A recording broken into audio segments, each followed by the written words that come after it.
ngiyalibingelela lonke balaleli ngegama lenkosi yethu Jesu. Namhlanje sikusifundo sesi-8 sesishiyagalombili. Isihloko sisithi sona uJesu ufundisa abalandeli bakhe. Namhlanje sikhangela isigaba sesibili ngeviki ephelileyo sithintile isigaba sokuqala.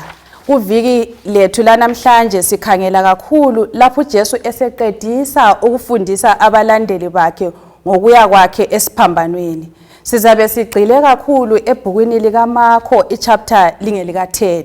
Lapho esithola khona izifundo ezibalulekileyo ezisithintayo njengabantu abaphila ngo-2024. Sithola laphana uJesu eletha izifundo ezibalulekileyo ngalabo ayegudlana labo. Simthole egudlana labaFarisi, egudlana labomama beletha abazali beletha abantwana kuJesu. Kukanti futhi sithola le ndoda lana enothileyo igudlana loJesu, le ndoda lana isiphofu futhi sithola layo igudlana loJesu kuMarko chapter 10. Isifundo sethu sigxile kakhulu khona lapho, yikho sizabe sigijima siphezulu kwaso sithole izifundo ezizasenza sibe ngabalandeli abangcono bakaJesu. Okhulumayo nguNozinhle Ndlovu. Ngiza kunxusa engilabo esincedisanayo lapho ukuthi siphakulule isifundo ukuthi baziveze. Liyabingelela ababukeli labalaleli ngegama lika Jesu. Mina ibizo lami nginguNoncebanyoni. Salibonani babukeli labalaleli, sihlangana njalo kwisifundo salamhlanje okhulumayo uRuben Ngwenya.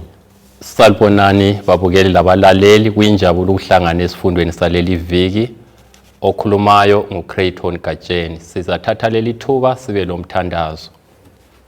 Baba wethu othandekayo osezulwini, singena phakathi kwesifundo esiqhakathekileyo kakhulu.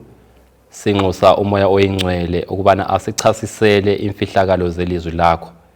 Esikukhulekelayo ukuthi umoya oyingcwele asinika amandla okwamukela lokuphila lokho konke siza kufunda kulesi sifundo. Ngegama lika Jesu siyakhuleka. Amen. Amen. Siyabonga.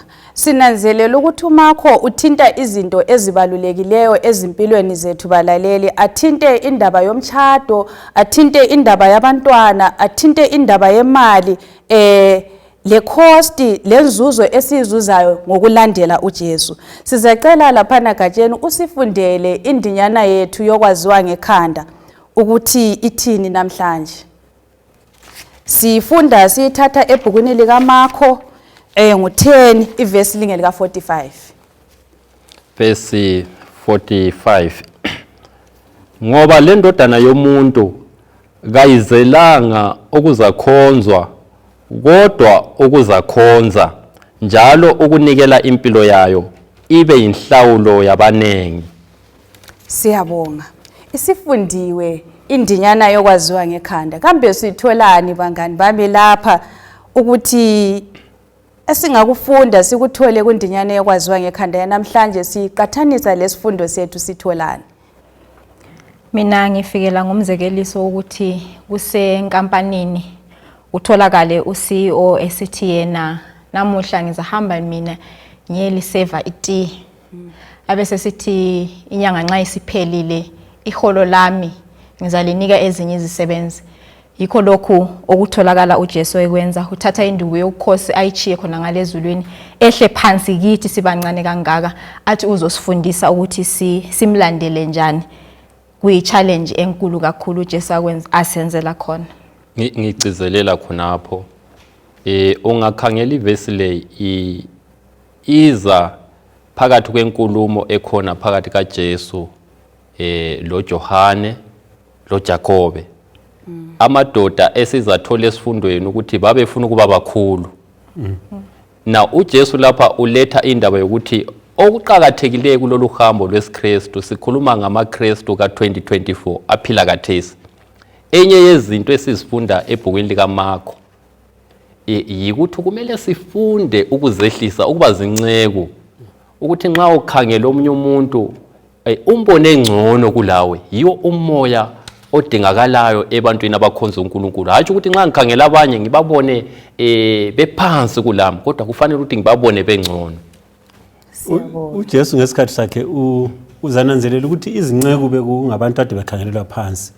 bekusithi aluba umuntu isivakashi sifikile bebethatha amanzi bayemgezisa inyawo babengasigqoki izicathu bamangahambi ngemoto njenganamhlanje izabe zigcwele uthuli bamgezisa inyawo. uJesu ke uthi mina ngize ukuzothatha leso sigaba hayi ukuthi nginjani ngikhonzwe. Abese lethu umcijo oqhakathekileyo uthi indodana yomuntu izile ukuba inikele impilo yayo ngabanengi.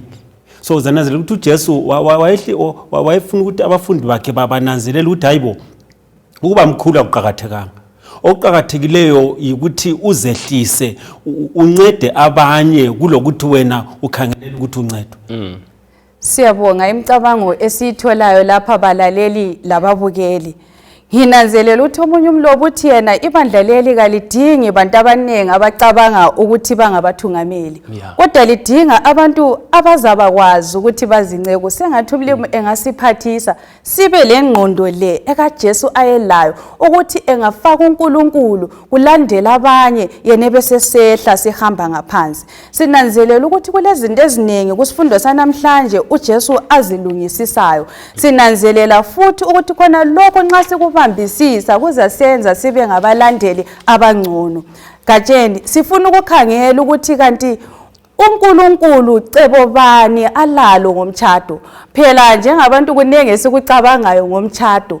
Kukanti namhlanje sifuna ukuzwezwini ukuthi kanti yena ucabangani ngendaba leyo mtshado. Ungananzelela umtshado uSathani ulwisana layo kakhulu balaleli. Kasizweni kuMakho 10 laphana ukuthi uthini ngomtshado uNkulunkulu cebo bani alalo. Mark chapter 10 iverse lingeka 1 kusiya ku 12 laphana bese siqoqa. uJesu wasesuka kuleyo ndawo waya emangweni waseJudiya langaphetsheya kweJordan. Njalo kweza kuye amaxuku abantu, kwathi njengenjayelo yakhe wabafundisa. Abanye abaFarisi beza bamlinga ngokumbuza bathi, kusemthethweni yini ukuthi indoda imale umfazi wayo na? Waphendula wathi, uMose waliyala wathini? Bathi uMose wayivumela indoda ukuthi ibhale incwadi yokuchitha umtshado ibisimxotsha.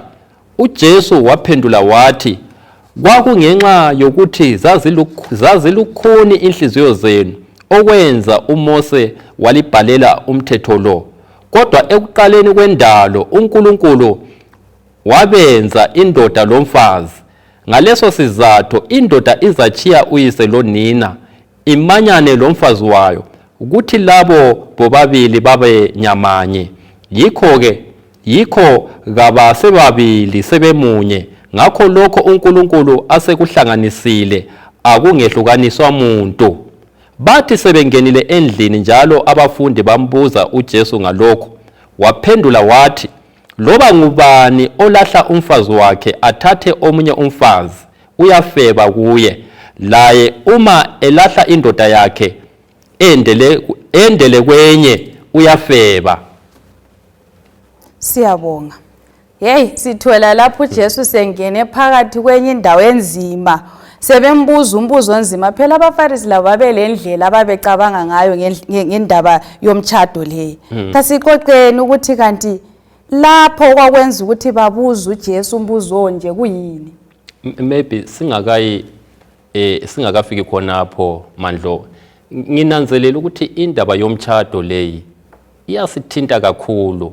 Ungafuna ukukhangela statistics ezomhlaba kumbe ukhetha ukukhangela ezakobulawayo kumbe ukhetha ukukhangela ezelizwe, uzathola ukuthi isifundo lesi sisikhangele kuleli viki siyasithinta kakhulu. Ngoba nxa kulethwa ngithe ngibala kwenye indawo ngibale khona kukhulunywa ngokuthi emtshadweni kuyo yonke imtshado eba khona i20% igcina isichithekile. Okungaba ukuthi imtshado eli10 embili yangikhona igcina sinjani sichithekile.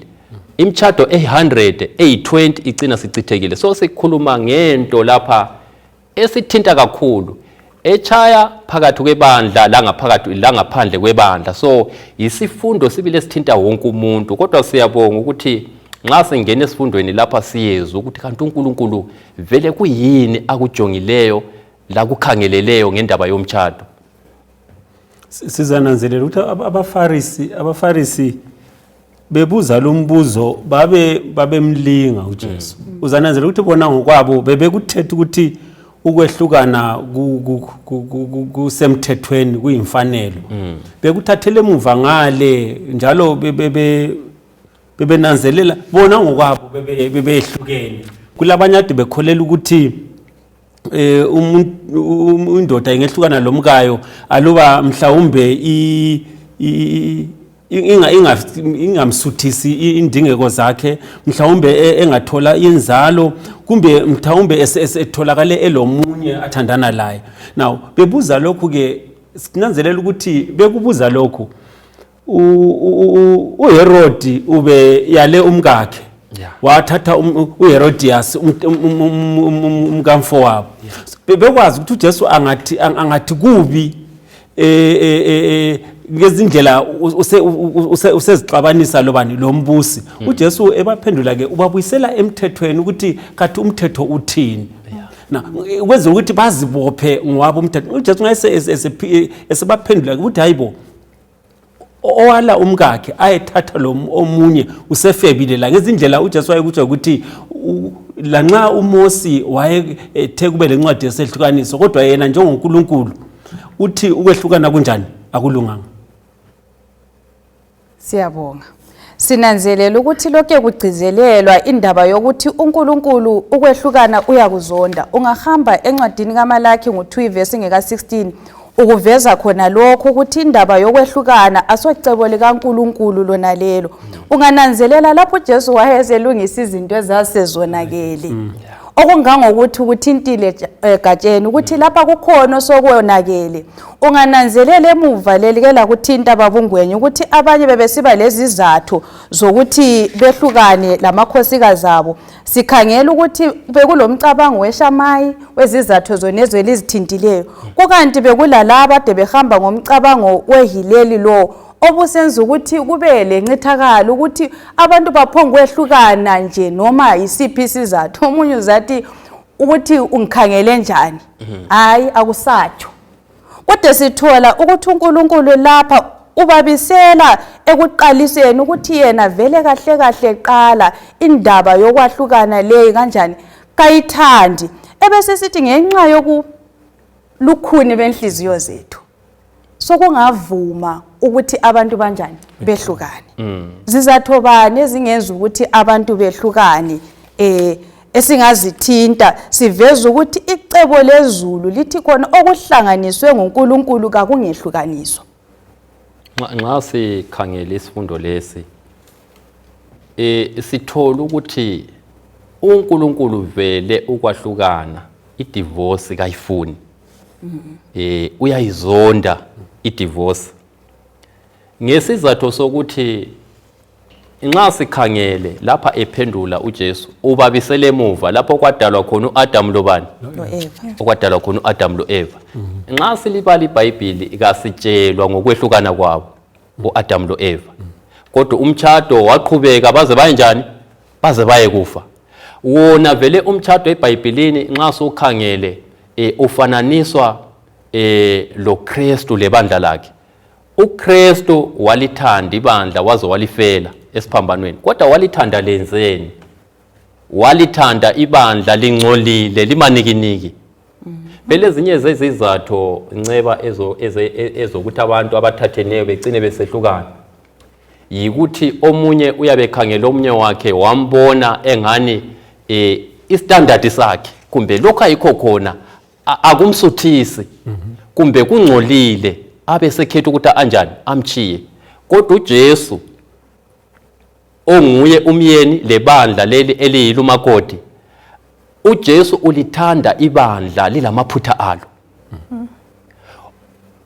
Lokho okugcizelela ngokufa kwakhe esiphambanweni wachitheka igazi ukuthi ibandla leli kasoze walidivorce, uyalithanda limanikiniki. So uJesu lethi isibonelo esiphambanweni ukuthi umuntu indoda imele ithanda umkayo kumbe umama athande indoda yakhe lanxa kulokunye okungani akuhambi kahle lamaphutha akhona. uJesu wasithanda njengebandla singcolile simanikiniki.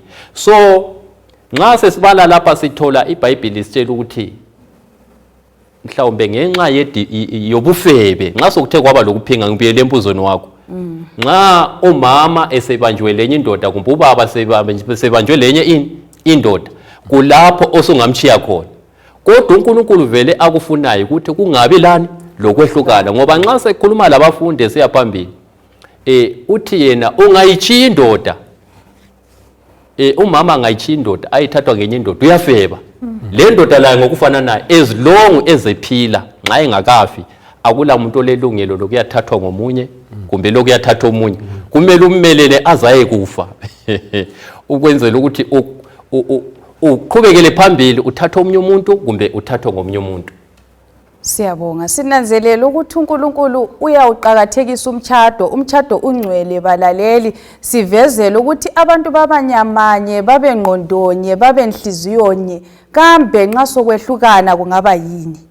Sengathi umlimo lomusa engasiphathisa ukuthi singatholakali sehlukanisa lokhu uNkulunkulu akuhlanganisileyo, ngoba kungasocebo lezulu. Nxa sokuthe kwahlupha, khumbulani ngalelana langa ekhana izinto sezonakala emtshadweni, bayambiza uJesu uyenza izimangaliso. Lathi uyenelisa ukuthi imtshado yethu asenzele ibe mnandi nxa simbizile, uzasilungisela singabi lemcabango yokuthi senze izinto eziphambana lelizwi likaNkulunkulu malungana lomtshado. Siqhubekela phambili laphana, sinanzelela ukuthi sithe siqalisa sathi uJesu behamba ehlangana labantu, bekumele sithole izifundo ezibalulekileyo ezingasincedisa ukuthi sibe ngabalandeli abahle abakaJesu abangcono futhi. Sithola laphana futhi nxa siqhubeka phambili sikhangela uJesu labantwana. Ngqondo bani uJesu alayo ngabantwana? Siqathanisa lalokho okwakusenzakala ngalesi sikhathi nxa kukhangelwa abantwana. uJesu ubebathanda abantwana, kumbe ngithi uyabathanda abantwana, ngoba ngathi ubebathanda songani manje kasabathandi. Sinanzelela ukuthi uYesu kumbe kubuya lesi sifundo emva kubana uJesu ekhangele umumo owawukhona leso sikhathi. Abantu bebelomkucabangela okukhona futhi lamhlanje, besithi umuntu kumbe imuli ngathola umntwana okhubazekileyo ubengamkeleki. Kwesinye isikhathi kuthiwa bemchiya aze afe, bengamniki uthando abazali bamdingayo, kumbe bathole umntwana oyintombazana ngoba umntwana beqhakathekiswa umntwana ongumfana. uJesu ke ekwazi ukuthi abafundi labaFarisi leyo ngqondo kuza abantwana kuJesu, abantu abafundi babaninela khathi uJesu uthi no, bavumeleni nabantwana beze kimi ngokuba umbuso wezulu ungowabanjalo ayikho ungowabo. Right, why sitsho njalo? uJesu ayekutsho ukuthi nxa bengazange babe lengqondo ezinjengabantwana, ezingezabantwana, umbuso bakaseze bawamkele ngenxa yalokho, ngoba umntwana sithi ubaba uGatsheni lomntwana, umntwana one uyamjezisa. Nxa ekhala ukhala isiza kuwe futhi njengomzali.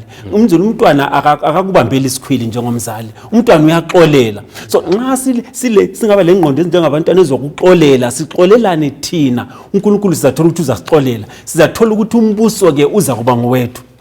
Kodwa ingqondo zokuba njengabantwana zingasuka kithi, ukusindiseka kwethu kuza kuba nzima. Ngifisa ukuthi ngibale ivesi la Mark 10 verse 13 to 16. Abantu babeletha abantwana abancinyane kuJesu ukuze ababeke izandla, kodwa abafundi babakhuza. uJesu wathi ekubona lokho wacaphuka, wathi kubo, yekelani abantwana abancane beze kimi, lingabavaleli, ngokuba umbuso kaNkulunkulu ungowabanjengalaba. Ngilitshela iqiniso ukuthi loba ngubani ongayikwamukela umbuso kaNkulunkulu njengomntwana omncane kayikungena kuwo. Wasebathatha abantwana ebaphatha, wababeka izandla, wababusisa. Ngifisa ukufitizela ke Elder Ungwenya akade kukhuluma. Kuqakathekile kakhulu ukuthi njengebandla namhlanje, njengabantwana bakaNkulunkulu ngo-2024 sinanzelele indlela uJesu ayiqhakathekisa ngayo abantwana. Okuthi ukuthi lathi kumele sihambe emanyathelweni kaJesu okuqhakathekisa abantwana. Kwesinye isikhathi abantwana nxa besezinkonzweni sibona ngani bayaphambanisa inhlelo. Even labantu abatsha ama-youth kwesinye isikhathi abonakala njengabantu abaphambanisa abaphambanisa izinhlelo. Kodwa uJesu injongo yakhe yikuthi abantwana ngokufananayo njengabantu abadala baqhakathekile phambi kaNkulunkulu. Kumele labo baqhakathekise ukuthi ukuthi even lekuhleleni kwebandla kwesinye isikhathi nxa silama effort siyababeka eceleni abantwana bese kudojwa noma ngubani kusamelele ukuthi abantu babe banengi. Usinike istory sabantwana. Abantwana kumele bahlelelwe. uJesu uyabaqhakathekisa lapho. Kumele babe lenkonzo yabo layo enikwithuba ihlelwa ngoba laba ngendlela efananayo uJesu uyabafuna ezulwini. So kumele njengebandla sibone inhlelo ezizancedisa abantwana ukuthi babe mazi uKristu. Even lapha nxa bemkhethile kuchunyayeliwe la nxa bele minyaka engakafiki 12 bakhuthazwe babongwe ngokukhetha kwabo kuzabayenza ukuthi baqhubeke bethanda ukukhonza uNkulunkulu. Enye into engithandayo ngebandla lethu ukuthi kule nkonzo yokudedicate abantwana kuyinto eqhakathekileyo nalana ukuthi umntwana esasemncane noma esaselusana abanjwe aphathwe izandla abusiswe akhulekelwe ngoba umntwana yenalwana oyabe ele 8 months ngesikhathi sonesana umntwana ozakhula amele alidibandla. So abantwana amele bebe lesisekelo esiqinileyo eseyeme kuJesu. Njalo kunye futhi indlela esibaphatha ngayo abantwana even sezinkonzweni even la ngemakhaya kasibenze bebone beqhakathekile kuNkulunkulu ngoba singaba lolunya labo la nxa singaziswatshele ngezulu abasoze kubabona ubuhle bezulu kodwa singabavezela uthando sibavezela uNkulunkulu lothando sibavezele ngezulu bazalifisa izulu babekwazi ukuthi izulu liyindawo enhle njalo bafise labo ukuthi babe khona ngoba singabaphatha kubi baza kucabanga ukuthi lelo zulu balingene belathi balibone lingakholiseki. So kasibenze silipende izulu libe lihle lathi futhi indlela esibaphatha ngayo ibe ilanenhle bakubone kuba sezulwini bengemakhaya. Sizananzelela ukuthi ke uNkulunkulu bazamthanda kuzathi yikho lokuthi umntwana khona la nxa angaze alahleke ngelinye nguzakhumbula impilo yangikhaya mhlawumbe indlela esibaphatha ngayo nxa ukuthi silemkhuleko ngekhaya labo indlela esibanika ngayo amathuba ukuthi baphatheke yikho indodana nolahleke yathi ngizabuyela kubaba ngoba yayiphethwe kuhle. Ngamafitshane nxa kulesi sigaba engikuthola lapha yikuthi ngicizelela izikhulumo ezokukhulumileyo phakathi kokulungiselela kwethu ukuza kukaJesu kwesibili ekukhonzeni kwethu njengebandla kasinanzeleleni abantwana. Omunye umlando olabazali lezimuli yikubona ukuthi abantwana ekucineni nxa likhala icilongo bazabe bekhona ekhaya. Yikho uJesu akuveza la. So kwesisikhathi abadala siyababhiza echurch sikhohlwa abantwana. Thola abadala abaphakathi kwenkonzo abantwana bayadlala. Hayi umzali ulomlando ukubona ukuthi akulanto engumgoqo okuvimbela umntwana ukubona uJesu noma yini into engaba ngumgoqo emulini sinjengemuli engamvimbela ukuthi abone uJesu kayisuswe abantwana bakhulele ezandleni zikaThixo. Njalo futhi okunye nxa abantwana okunye okungasinceda ukuthi abantwana nxa bedinga attention yethu kumbe umama uyapheka ekitchen ungathi umntwana ayebukela opopayi ku TV ngokusithi ayifunda ukulwa akasibanike ithuba nxa belidinga bebekwazi ukuthi la nxa bedinga ithuba kuNkulunkulu lawenjani futhi uyabanika ithuba elinjalo. Amen. Siyabonga ukufithizela lapho ukuthi hey abantwana kasingabenqabelini ukuthi baye kuJesu ngoba uyabathanda futhi uyababusisa. Ngeke ngacabanga ukuthi hlezi kwezinye izikhathi abantu bethu siyabavimbela izibusiso ngokuthi hayi hlala phansi ungayi enkonzweni. Siyabonga ukuthi uNkulunkulu namhlanje uyasikhuthaza bakithi ukuthi kasibeni lathi izibonelo ezinhle ebantwaneni eziveza lokhu uJesu ayikho khona. uJesu abantwana uyabathanda wababusisa lathi ngokufananayo kasiphathenini kuhle abantwana futhi okunye gatsheni kasingenzini ngani indaba zevangeli lezi abantwana ngeke bazizwisise. Bayazizwisisa futhi lakho kuhle ukuthi sibekele bamkele uJesu njengenkosi lomsindisi. Kakhulu. Siyabonga laphana ukuthi uJesu lonke efithizela ukuthi hey sibe ngabalandeli abangcono kulalokho kade siyikho khona izolo. Ungananzelela uyezwa bethi sicela istory sabantwana.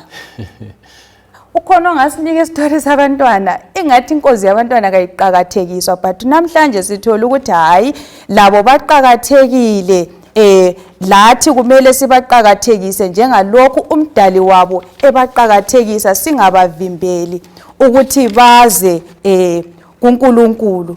Ngingazi ukuthi ungabe khona omunye ongabe ufuna ukufithizela lapho singabe sichiye khona. Ngezindlela isifundo salamhlanje sisidonsele kuthini lanxa singabe silabantwana lathi phambi kwaMlimu singabantwana. Ukhangeleleke ukuthi khona khona i-character kumbe isimilo sisithole emntwaneni uNkulunkulu usikhangelele kithi leso similo. Bona umntwana njengalokho engabambi isikhwili lathi kasingabambelanini izikhwili kasibe ngabaxolelanayo ukuze yiko ethe nxa singazange sibe lezimilo zabantwana umbuso wezulu kasingeke size siubone. Kubuya okunye engqondweni yami ukuthi omunye sengaba ngumntwana ekukholweni kusiya ngokuthi usesemutsha usanda kubhaphathizwa. Kwesinye isikhathi siyabalimaza abazalwana abatsha nxa bezama ukuthi besebenze hayi lokho akwenziwa hayi lokho akwenziwa hayi kasibayekelenini ngokuqhubeka kwesikhathi labo bazafunda. Singahle sithi hayi lokho akwenziwa ngumuntu osanda kubhaphathizwa hayi lokho hayi of course eqinisweni kukhona okunye abangeke bakwenze kodwa kasibavumeleni kunenge okunye abangakwenza lanxa bebatsha bengabantwana ekukholweni. Siyabonga laphana siqhubekela phambili lingasifundela uMarko ngochapter 10 laphana sithathele kuverse ngu17 siyayiqinisa kuverse 22 laphana bese siqoqa sithe uJesu wayehamba ehlangana labo lapha abantu sithola esehlangana lensizwa lapha kasizweni ukuthi iBhayibheli lithini bese sidobha izifundo esingazithola ezingasincedisa ekukholweni lalokhu uJesu afisa ukuthi sibe kwazi ngamaverse wona lawo. Verse 17 uJesu wathi esesuka ehamba indoda yagijimela kuye yafika yazilahla ngamadolo phambi kwakhe yabuza yathi mfundisi olungileyo ngingenza njani ukuze ngizuze ilifa lokuphila kwaphakade na? uJesu waphendula wathi ungibizelani ngokuthi ngilungile na? Kakho olungileyo ngaphandle kukaNkulunkulu yedwa. Uyayazi imilayo, ungabulali, ungafebi, ungebi, ungafungeli ubufakazi bamanga, ungadlelezeli, hlonipha uyihlo lonyoko. Wachaza wathi mfundisi zonke lezi izinto ngiyazigcina kusukela ngisesengumfana. uJesu wamkhangela wamthanda wathi uswele into eyodwa, hamba uyethengisa konke olakho uphe abampofu, lapho ke uzakuba lenotho ezulwini, ubususiza ungilandele. Isizwa lokhu indoda yathelwa ngamanzi yasukuma yahamba isidanile ngokuba yayinothile kakhulu. uJesu wathalaza wasesithi kubafundi bakhe kunzima okumangalisayo ukuthi isinothi singene embusweni kaNkulunkulu. Abafundi bamangaliswa ngamazwi akhe lawo, kodwa uJesu waphinda wathi bantwana kunzima kanganani ukungena embusweni kaNkulunkulu. Kulula ukuba ikamela lingene embotsheni yenalithi kulokuba umuntu onothileyo angene embusweni kaNkulunkulu. Siyabonga. Asixoxenini khonapha ubuza umbuzo oyisiminya ukuthi ngingenzani ukuze ngidle ilifa lokuphila okungapheliyo. Sizananzela ukuthi asuye ukuthi uNikodimo layo kwawubuza umbuzo ofana nayo. Kodwa iBhayibheli ithi lubaba uJesu aluba esithi ubalani uthini umthetho, indoda ithi hayi uJesu ibalisa imithetho leyana engu6 mayelana lo muntu uthi aleyo ngugcina kusese ebuncinyaneni kwami. uJesu kuthiwa wayihawukela wasithi hamba uthengise konke lakho uze ungilandele uza kuba lelifa.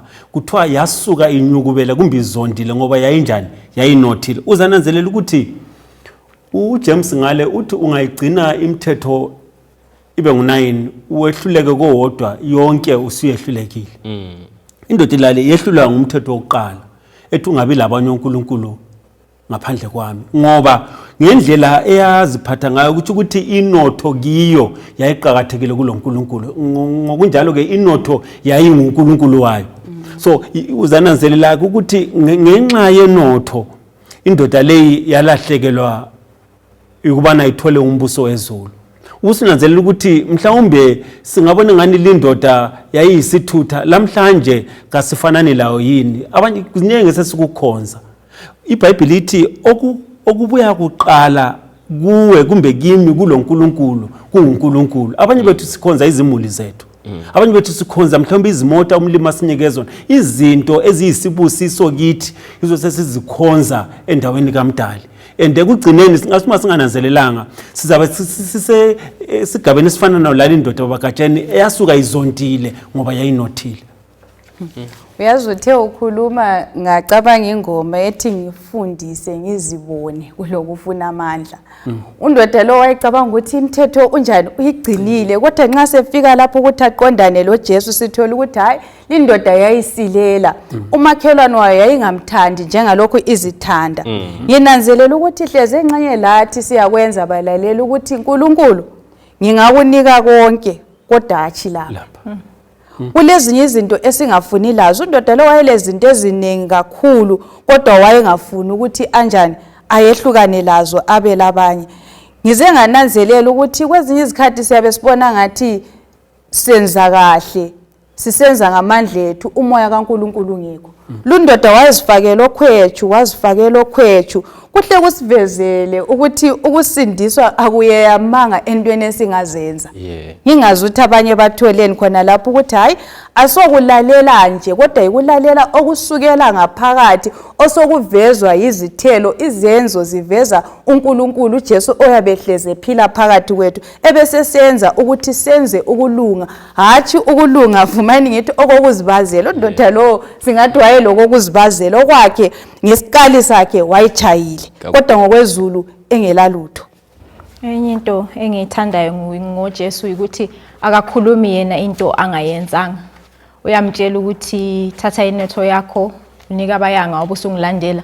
Yikho kanye uJesu yena akwenzayo, wachiya ubunkanyankanya bezulu, wachiya ubukhosi bezulu, wabuya lapha waba ngumyanga, kuthiwa wayengelala ndawo yokuhlala, wayenikwa nje indawo yokuhlala ngabantu ababe people would come to his mercy, and wayelala eqamele ilitshe kodwa enguNkulunkulu. So nxa etshela lo nothileyo umtshela into yena ayenzileyo, so umtshela into ayaziyo ukuthi iyenzeka, and wayekazange abuye lapha emhlabeni ukuthi nje kudlule, wayebuye ukuthi sisindiseke. So umuntu usindiseka ngcono nxa ezidela, kungabi lento oyibambayo ubone ngathi nxa ungayehlukana layo kungaba nzima kusaphileke. Nxa uJesu yena wakwanisa ukuthi achiye konke wabuya wazosifela, thina kuyini esingakubamba ukuthi singamniki khona ukuthi lathi sisindiseke.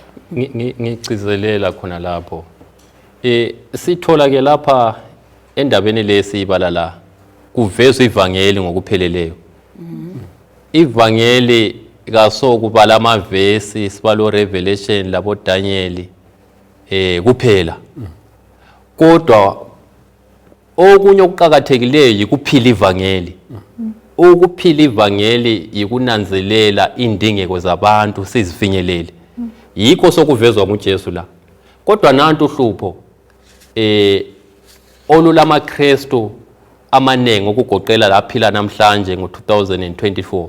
Nxa uNkulunkulu sesibusisile siswami mandlo, isikhathi esiningi sicabanga ukuthi ngokwethu ngamandla ethu sizizuzele. Kodwa eqinisweni konke uNkulunkulu asibusise ngakho usinikele ukuthi kuhambise umsebenzi wevangeli phambili. Kodwa thina nxa uNkulunkulu sesinikile imali, sesinikile izimota, sesinikile imisebenzi emihle, sithi ngokwethu uNkulunkulu kangena indawo. Yikho kukhulunywa ngundoda lo ovezwa liBhayibheli la. So kuthi ukuthi kule ngozi ukunotha kasosono. iBhayibheli liyakuveza kulokho ngendlela ecacile ukuthi kasosono ukunotha. uNkulunkulu uyafisa ukuthi sinothe. Kodwa uhlupho ngolukhulunywe nguElder uNgwenya.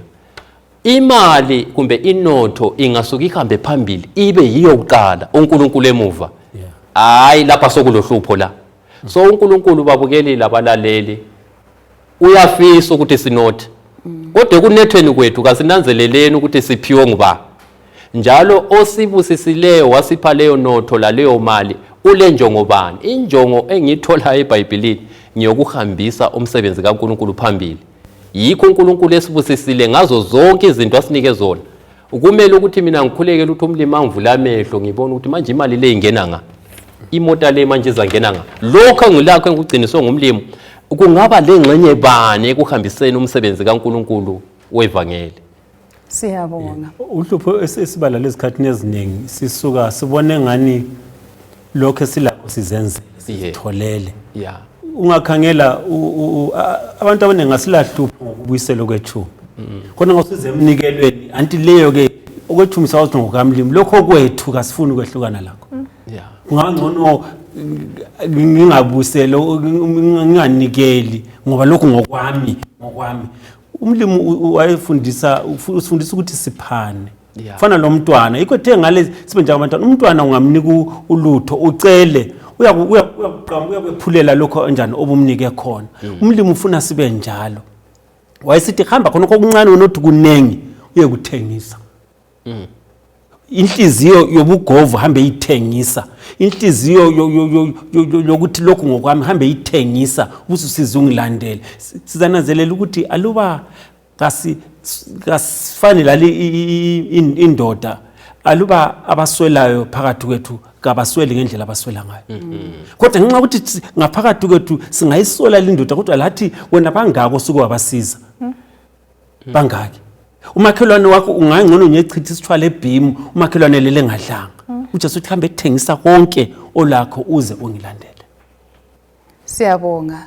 Sinanzelela ukuthi sivezele ukuthi akukho lutho olungaba lesisindo ukudlula ukusindiswa kwethu. Konke singakuyekela esikunike uNkulunkulu kakusilahlekelanga kuyabuya ngokuphindiweyo. Bese nanzelela ukuthi laphana kuthinta indaba emangalisa ukuthi abantu basala bekhathazekile ukuthi kathi pho manje ozenelisa ukuthi awubone lo mbuso mbani nxa sokuqanja izinto ezinje kangaka. Sinanzelela ukuthi balaleli lababukeli ngokufa kukaJesu eCalvary wasibhadalela izono zethu. Evuka eCalvary wasinika amandla ukubana siphile impilo ezihlambulukileyo. Indaba yomusa lonke siyifithizela ukuthi umusa oveziweyo eCalvary ulamandla okubana sisindiswe khethekile lapho esidlule khona lapho esingene khona kodwa sisindiswa ngomusa olamandla ukuthi uhlambulule lezazela zethu. Phela uJesu engachasisanga lapha ngabona abaningi babeyasala besithi hayi kuthi ukuthi umbuso lo unzima. Kodwa sithola ukuthi ulula ukusindiswa kulokulahlwa ngoba uJesu kwenzile konke. Sinanzelela okunye khonapho bandlo uJesu isifundo ayefuna ukuthi asilethe futhi ukuthi akasikusebenzele ukusindisa. Okwethu funa ukumamukela. Njalo asigcini umthetho ukuthi sisindiswe njengalindoda ngoba indoda leyi njengoba kwathi mandlo futhi abafarisi bebemaka ukuthi ekupheleni kosuku ukuthi ngenze lokho alokho angikwenzanga lokho angikwenzanga. Right. uJesu ukhangelela ukuthi sisimamukele imithetho siwugcina ngoba sesisindisiwe. Njalo ngithanda ukuthi ngikufithizele lokho ukuthi lanxa sindiswa ngomusa asindiseke umthetho ungekho. Umthetho uqhakathekile kodwa ayisiwo osisindisayo. Uthi imali ngithanda gcinani imiyalo yami. Sigcina ngoba sithanda uJesu. uJesu onguye osipha umthetho. Siyabonga. Siqhubekela phambili laphana sithola ezinye izifundo. uJesu uyabuza ukuthi kambe engidlule phakathi kwakho lingenelisa yini ukuthi lidlule phakathi kwakho. ubuza uJakobe laphana loJohane sebebuye lesicelo phambi kukaJesu. Singasifundela laphana kuMakho 10, sizabe sikhangele kuMakho 10 ivesi lingelika 32 kusiya ku 45. Omunye nje engasitshela ukuthi kuhamba njani lapha kuMakho 10 ivesi lingelika 32 kusiya ku 45. Kasisayi kuyifunda balalela lababukeli, sizabe sikhangele ngemakhaya khona ngapho emabhayibhelini ethu, ngapha sizakhuluma. uJesu utshela abafundi bakhe ukuthi baya eJerusalema, uthi indodana yomuntu iza kunikelwa phambi kwabathungameli, iza kubethelwa kumbe iza kubulawa, kodwa ngosuku lwesithathu iza kuvuka. Now esikhundleni sokuthi abafundi bazikhathaze ngalumbiko lo, kodwa sihlangana lo James besiza besithi sebekhuluma ukuthi baqhakathekiswe embusweni. Now sikunanzelela ukuthi lapha babesesigabeni esinzima uYesu ayekhangelene laso phambili, okungakubana kwamele ukuthi bame lo Yesu bazwisisane kumbe bazwelane lo Jesu ngalokho ayeza kwenza, kuna bacela ukuthi baphakanyiswe bebe bakhulu. Now sizananzelela ukuthi mhlawumbe omunye singabona ngani kade kwasokungeneni kibo ukuba bakhulu. Abantu siyakuthanda ngitho lebandleni wonke umuntu ufuna uba ngu-head elder, akuholwa akulasala, kodwa umuntu ufuna ukuthi kube nguye oza kulalelwa nxa ekhuluma, nguye ozabe lawula izinto. Kukanti uJesu imemory text laphana ithe we uzile, akazanga ukubana azokhonzwa kodwa kuba nabe incebo. Sikuthintile ngezindlela ababekwenza lapho oJohane kuphambene lalokhu uJesu ayelanda ukuba nazokwenza. Lamhlanje kuyisifundo kithi ukuthi kambe wena nxa ukuthi kukhethwa izisebenzi kumbe nxa ukuthi ubona omunye umthungameli kumbe sithi wena ungumanager company sokukhethwe okuphekela iti kuba nabe ngu-head elder, umthatha njani? Hayi, siyabonga laphana. Nginanzelela ukuthi abafundi babengazwisisi umsebenzi uJesu ayephakathi kwawo nxa wayehamba phansi lapho. Okungangokuthi lathi ngezinye izikhathi hlezi singangakuzwisisi ukuthi kutshoni ukulandela uJesu. Sinanzelela ukuthi ngenxa yobumina basebenziswa kwakukhona ngaleso sikhathi ukuthi abantu ababelamandla babesenelisa ukuthi bayenze noma yini. Kodwa sithola ukuthi khethekile ndonsela uJesu ayelayo kazange atsho ukuthi hayi liza kuhlala ngapha, kodwa wabatshela ukuthi lokhu kungumsebenzi kabani kababo sezulwini. Sinanzelela ukuthi lathi balaleli kasifundeni kuJesu ukuzidela lokuyenza izinto ngendlela yakhe. Sinanzelela ukuthi uJakobe loJohane babengazwisisi ukuthi uJesu wayesithini. Kulezinye izikhathi lathi esingazwisisi ukuthi kathi lapha uJesu uthini. Ngeviki edlulileyo sike sakuthinta ukuthi kutshoni ukuba ngomlandeli kaJesu. Kwezinye izikhathi igatsheni kungafika kwezinye indawo siyasondela emuva. Umbuzo wawubuzwa lapha babengawuzwisisi. Nxa basebephakathi kwawo babeza kuzwisisa ngcono ukuthi hawu yinto leyo obeyitsho ukuthi thwala isiphambano sakho ngilandele. Ngingazi ukuthi kungabe kukhona yini okunye singabe sikudobhile lapha ngendaba leyi okungasincedisa ukuthi sibe ngabalandeli abangcono abakaJesu. uKristu asivezela khona kulesi sifundo yikuthi enye yezinto eziqhakathekileyo, enye yezimpawu eziveza ukuthi lo ngumKristu yikuzehlisa. Abafundi babe lohlupho olokuthi bafuna ukuba bakhulu bonke, yikho bazonda. iBhayibheli lapha lithi bazonda. uJakobe loJohn sebekhulume ngokuthi omunye ufuna ukuhlala esandleni sokudla, omunye esandleni sokunxele sikaJesu, ngenxa yokuthi bazwisisa ukuthi kuthi ukuthi ngoba bona okusengqondweni yabo kuye kwathintwa ngu-Eltungwenya. Babecabanga ukuthi uJesu uzafaka umbuso womhlaba la. Nxa sengupresident, kuthi ukuthi omunye sengu-vice president, angaze esinye isikhundla esikhulu esilandelayo lapha ukuthi siphi. So Peter labanye ababelalele base bebona izikhundla sezithethwe lapha, bazonda. So into yobukhulu ubumina sinanzela ukuthi isono esahlupha uLucifer ezulwini. Kasuthisekanga ngalokho ayelakho, wafisa ukuba mkhulu. So into eveza ukuthi umuntu lo selenkambo lo Jesu yikuzehlisa. ukuziphakamisa nxa lokhu kukhona isayini yokuthi usathani kakaphumi lokho ekhona. So uNkulunkulu kasisize singababukeli labalaleli ibandla lonke labo bonke abazathintwa isifundo lesi ekukhonzeni kwethu uNkulunkulu ibe khona ingqondo yokuzehlisa komunye. Ngicabanga lapha futhi ungananzelela uYesu nxa ebabuza ukuthi kambe inkezo engiyayo kuyinatha lingayinatha yini ngokungazi bathu bangayinatha bengazwisisi ukuthi uJesu laphana wayesitsho ukuhlupheka ezakuhlangana lapho kodwa sikuthola kugcwaliseka futhi empilweni zabo. Ungafunda ukuthi uzathola ukuthi uJames ungaba ngokuqala ukuthi abulawele ukukholwa kwakhe, kanti uJohane waba ngokugcina kubafundi ukuphila and wayigcina impilo yakhe esevalelwe wayafakwa esihlengeni sasePatmos wahlukaniswa lemuli yakhe. Ngezinye indlela asikuzwisiseni ukuthi ukubeka umlandeli kaJesu ukuthi siza kuba yini embusweni kakuqakathekanga, ukuthi okuqakathekileyo ukuthi silandele uYesu, singamlandela uYesu sizahlupheka njengalokhu uJesu wahlupheka. Kodwa kuhluphekeni kwethu akusoze kusenze sidangale ngoba sabe sikwazi ukuthi esimlandelayo wahlupheka njalo ekuhluphekeni kwakhe wasithembisa ukubana siza kunqoba njengoba laye wanqoba. Siyabonga ukuthi isiKristu bakithi asikho kuhamba ephaki kunengi esidlula phakathi kwakho njengalokhu uJesu wafaka impilo yakhe phansi efakela mina lawo okuyinto abantu ababengafuni ukuyizwa lathi kwezi izikhathi kulokunye esingafuni ukudlula phakathi kwakho kodwa nxa uJesu wadlula thina singobani ukuthi singadluli.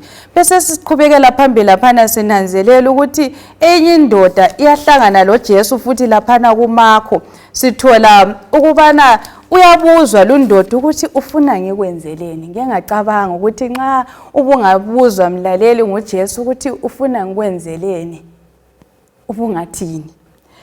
uBartholomew kati yena uthini nxa uJesu esehlangane laye laphana uziphatha njani phambi kukaJesu laphana. Sikhangele kuMakho ngo10 iverse ingeka 46 kusiya ku52 kasitholeni izifundo kulindaba nxa sithola uJesu lapha esehlangana lendoda le eyayingaboni.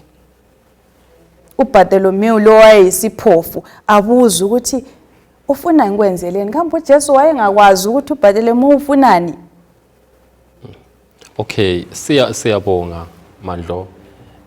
Kulezifundo eziningi lapha esizitholayo ngoBartimew.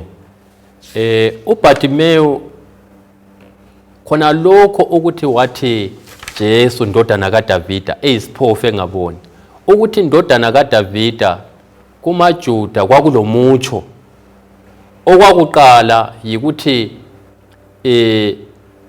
umuntu lo lokuzwisisa ukuthi nxa esithi ndodana kaDavida ngoba kwakusaziwa ukuthi uMesaya kumbe umsindisi uza kuzalwa ngapi endlini kaDavida. So uBartimew ngamafitshane wayekholwa ukuthi uJesu ngumsindisi. Okunye ayekukholwa futhi okuvezwa ngomutsho ukuthi indodana kaDavida ukuthi uJesu ungumsilisi ungumelaphi. So wayekukholwa ukuthi ngamandla alawo ngobuNkulunkulu bakhe uyenelisa ukuthi amvule ini amehlo. Kuyathathekisa ke lapho ukuthi uJesu ebona ukuthi uBartimew kaboni uyambuza ukuthi ufuna ngikwenzeleni. Yena ebona ukuthi uBartimew kanjani kaboni. Ukutshoni lokho kutsho ukuthi hayi lanxa uNkulunkulu ekwazi thina nxa kulezinto ezisihluphayo kumele simtshele uNkulunkulu. Njalo esikuvezelwa libhuku likaMakho lapha ukuthi uNkulunkulu nxa simtshela okusikhathazayo uyezwa. So ibhuku likaMakho liveza ukuthi uJesu nxa esimcela kuye uyasizwa ngendlebe zakhe abe sesinika lokho esenjani esikucelileyo. Siyabonga. Sinanzelela ukuthi uJesu kamdanisanga uBartimew. Lathi balaleli lababukeli kasoze futhi asidanise. Kulesinye futhi isifundo esisitholayo laphana ngendoda le eyayingaboni. Sithola ukuthi lindoda engaboniyo nxa uJesu eseyinike ukubona iyamlandela uJesu. Indaba le isivezela isifundo esimangalisayo ukuthi njengabalandeli bakaJesu lathi siyadinga ukuthi sibone ngelihlo elitsha ukuze simlandele uJesu lapho atsho khona. Sengathi umlimo engasiphathisa lathi lanxa ekwazi uyadinga ukuthi azwe ngathi ukuthi sifunani, uza kusenzela njengalokho wabenzela oBartimaeus. Ngingazi sisiya lapha emaphethelweni yikuphi singakugcizelela lapha bangani lapha nxa sikhangela isifundo sanamhlanje ukuthi uNkulunkulu asisize ngapi kakhona. Ngingakagcizeleli khonapha ngikukhona engikuthandileyo ngoBartimaeus. uBartimaeus aluba wayesizwa ukuthi nguJesu odlulayo uthiwa wamemeza. Bazama ukumthulisa akathulanga. Ngezindlela waphikelela. Kuyisifundo lakithi ukuthi uJesu nxa simbiza bakhona abazafisa ukuthi aluba akasimbizi. Kulabanye abazakweyisa bakutshela ukuthi wena awumfanelanga uJesu, ukuthi wena umuntu onjengayo akumelanga ukuthi akhonze. Bakubize ngendlela abafuna ukubiza ngazo. Ungavumi ukubana ulahlekelwe ngumbuso kumbe ulahlekelwe nguJesu ngenxa yabantu. Okungithathekisileyo kakhulu esifundeni lapha yikubana nxa siphila empilweni sizananzelela ukuthi kunengi esihlangana lakho okungasibuyisela emuva, mhlawumbe okungasenza silahlekelwe, mhlawumbe kwenza ukuthi kuyinotho umlimi asinike yona, kwenzakala ukuthi kuzimuli uNkulunkulu asinike zona. Singavumi ukubana kube khona okuqhakathekileyo kithi ezimpilweni ukudlula uNkulunkulu, ngoba singakwenza njalo lokho sekuqhakathekileyo sekusiba uNkulunkulu kithi, ngoba uthi ukuthi singabi labanye oNkulunkulu ngaphandle kwakhe. Katsheni amazwi okucina. Indaba yomtshado uNkulunkulu sengathi angasiphathisa njengababukeli labalaleli. Esikuthole esifundweni uNkulunkulu idivorce uyayizonda. Singayenza njengabantu kodwa esikuthola la uNkulunkulu idivorce uyayizonda. Uthi lokhu laba babili asebehlanganiswe uNkulunkulu sebenyama njani? Sebenyamanye. Kuthi ukuthi akula muntu olamandla okwehlukanisa lapha.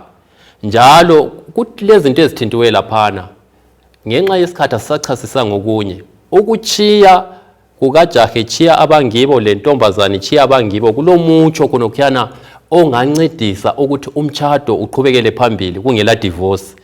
Kuyabe kusitsho ukuthi abantu laba sebehlela ndawonye, akulomuntu obhode siyabuza ngale abe sebuya lesinqumo ezotshola omunye. Izinto ezinjalo sizabangela ukuthi kudilike. Plus akutsho ukuthi nxa kuthiwa khona sebechiya abangibo sebebadela. Hayi, lapha sebesemtshadweni sebemulinye sebedonsa ndawonye kodwa badela abazali. Ngezinye futhi izinto ezibangela ukwahlukana. Sebezondile abangibo kaJaha kumbe abangibo kamakoti. Kanti sokuhamba njani? Kugcine kudala izinkulumo. So singalandela icebo likaNkulunkulu esithola kuGenesis, imitshado iza kuba ngamazulu amancane. Siyabonga sisinceba amazwi okucina. Mina engunanzelelayo ngesifundo lesi ukuthi uJesu uyanaka. Utholakala ekhuluma labaFarisi. Uyaba engage uyakhuluma labo. Utholakala ekhuluma lendoda enothileyo la uyakhuluma layo. Abantwana labo uthi kabaze kuye. Utholakala lapha evula amehlo esiphofu. Akulo angamnakiyo whether ulemali kumbe kawulamali, whether uyabona kumbe kawuboni. uNkulunkulu usithanda sonke and uyasifisa sonke ukuthi sisindiseke. Siyabonga abalaleli lababukeli, sithola ukuthi sivezelwa izifundo ezimangalisayo. Kukhona bakithi okunye besiphila phakathi kwakho njengokuvezwe isifundo, okunye sesikwejwayele, kodwa uNkulunkulu engasincedisa ukuthi sithi anleni izinto ebesizifundile ezingahambisani lembhalo esuka elizwini likaNkulunkulu. Sengathi umlimo lomusa engasincedisa, uyenelisa ukuthi asincedise siphile kakatsha, siphathe kuhle abantwana, siphathe kahle imtshado yethu, siziphathe kahle, sikwazi ukuzidela, sikwazi ukuzehlisa izinto zonke ezithintiweyo. Sengathi uNkosi lomusa engasincedisa ukubana sikubambisise konke khona lapho kudinga ukuthi siphenduke kasiphendukeni siphathiswa nguNkulunkulu. Isifundo zethu sanamhlanje siphelela lapha, sivala sizacela ubabungwenya ukuthi asikhulekele, ukuthi uNkulunkulu asisize okunye okuthintiweyo hlezi siphakathi kwakho. uNkulunkulu uyenelisa ukuthi asincedise, sicela lisikhulekele. Asikhuleke nini Baba oyingcwele okhona ngikhaya ezulwini, siyabonga ngesifundo osilethe kithi kunengi okulethileyo okujonge ukubana kusiphathise empilweni zethu zokukholwa. Mhlawumbe bese sikhonza okungadingani ukuthi kukhonzwe okwehlukeneyo kulawo, sengathi baba singavuma sicele ukuthethelelwa bese sifunda sibe njengabantwana abancinyane abaza kulithobela ilizwi lakho, siyithobele intando yakho bese sikulandela. Sikulisa kakhulu lesikucela ukubana ekupheleni kwesikhathi alubusizi uzolanda abalungileyo, sonke sibe sesikwamukele samukele ebukhosini ngenxa kaJesu inkosi yethu. Amen.